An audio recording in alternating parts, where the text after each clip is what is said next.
It is expected to pick up its speed, but it is a very slow moving hurricane and painfully slow for the folks in Grand Bahama. The video coming out of, well, not only Grand Bahama, but all the northwestern Bahamas. It's absolute devastation.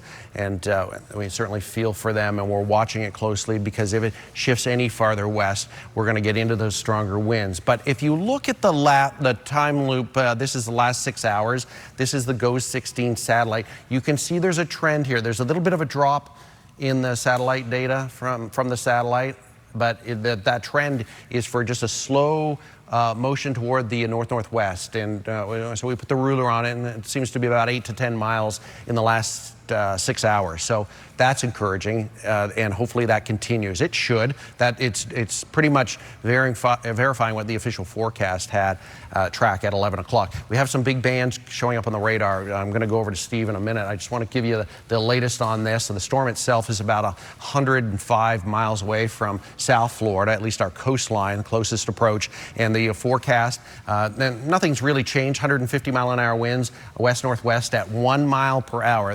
The Hurricane Center considers that near stationary or drifting, and the pressure is 938. That's a big rise since last night when it was 910 millibars. Whenever the pressure is lower, typically much stronger hurricane. So we're starting to see that pressure rise. That's a good sign. Forecast to become a Category 4 eventually, and then race up the coastline.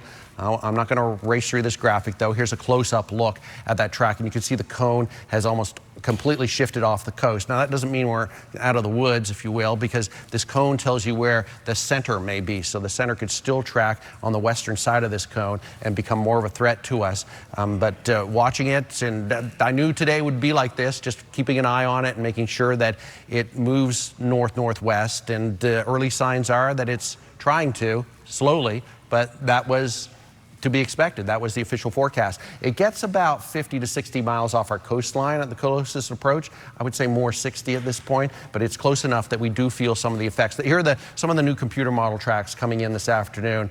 Looks like even the that was the Canadian was bringing it along the coastline. So there is a tightly clustered line of models that has come in, all keeping it off the coast. Nice to see, very nice to see. Starting to get some continuity here. So there's just seeing this, it gives a little higher confidence that it will continue that north-northwest track.